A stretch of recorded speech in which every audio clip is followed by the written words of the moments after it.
अस्सलाम वालेकुम हुजूर। वालेकुम सलाम।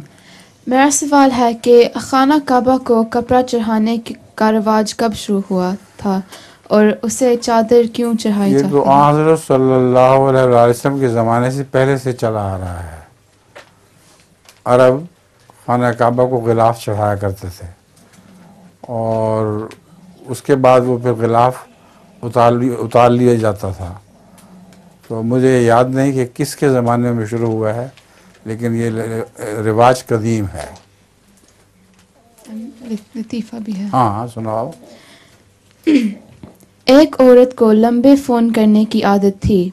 कभी कभी फ़ोन 2 घंटे से ज़्यादा भी हो जाता था। अच्छा। एक एक दिन एक फ़ोन आया और उसने 20 मिनट के लिए बातें की कि मियाँ ने कहा, क्या बात है, आज सिर्फ 20 मिनट का फ़ोन था। बीवी ने जवाब दिया, रॉन्ग नंबर था। अच्छा लतीफ़ है, रॉन्ग नंबर का फ़ोन भी इतना लंबा हो गया है। ठीक है।